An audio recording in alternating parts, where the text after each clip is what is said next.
Yo, what's going on, guys? It's Thomas from RohmerFitness, and in today's video, I'm going to share with you my top 5 bicep exercises. Now, when it comes to bicep training, a lot of guys mess it up, and the reason for that is because they will only work their biceps through one range of motion, or they'll only work on one head of the bicep. So you have a couple different ranges of motion you can work on with your biceps, and that's mid-range exercises, stretch exercises, and peak contraction exercises.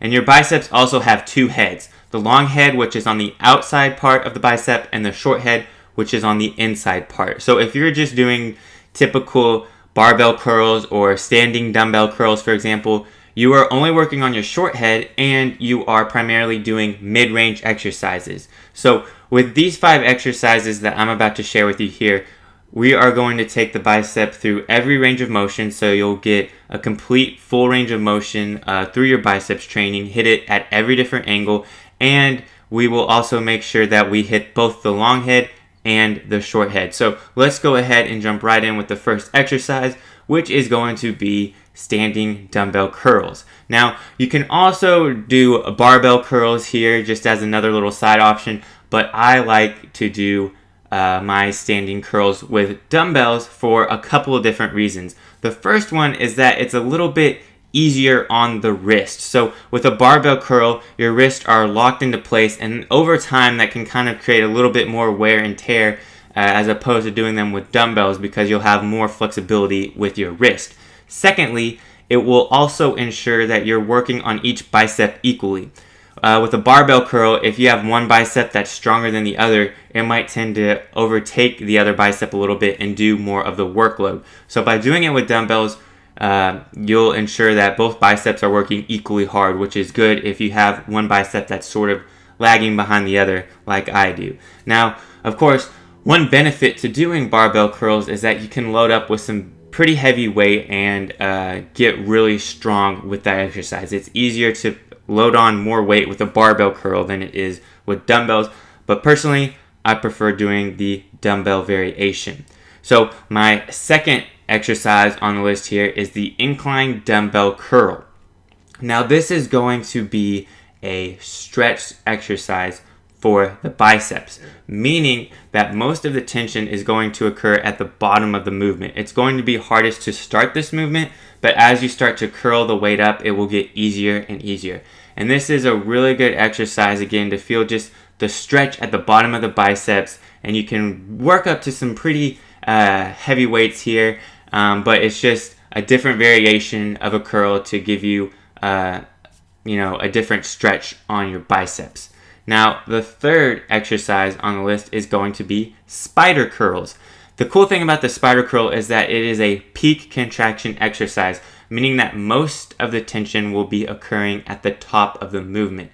This is where the bicep is going to be fully contracted, and you'll want to squeeze it at the top of the movement and really feel the biceps working. Now, if you have a poor mind-muscle connection with your biceps, meaning that you don't really feel your biceps working all that much whenever you do your bicep training, this is an exercise you need to start doing more of, because it will really help to build up that mind-muscle connection fast. And I recommend doing it at the start of your bicep workout if that's the case.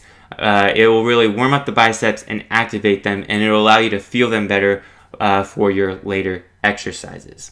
Now, my fourth exercise on the list is going to be a cross-body hammer curl. So the previous 3 exercises I shared with you are primarily going to work on the short head of the bicep, the inner part. Now, with a hammer curl variation, you are primarily going to be working on the long head of the bicep, which is the outside part.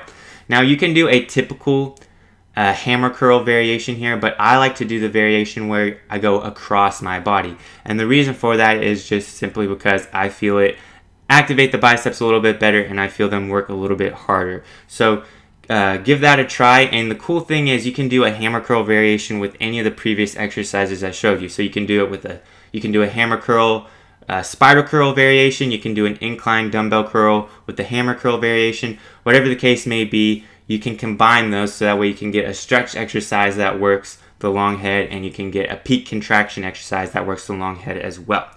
And my fifth and final exercise here, I think it has a technical name, but I don't really know what it's called. So it's just kind of the opposite of a cable curl. So with a typical cable curl, you'll be facing the machine and doing your curls. But with this, what you're actually going to do is turn away from the machine and take a step away and then do your curls from there. And this is really good because it is going to stretch out the biceps and take it through a full range of motion. So typically with a barbell curl, for example, your body is going to be blocking the bar from going backwards any farther. But with this variation here, you can actually take the bicep behind your body and then curl the weight from there.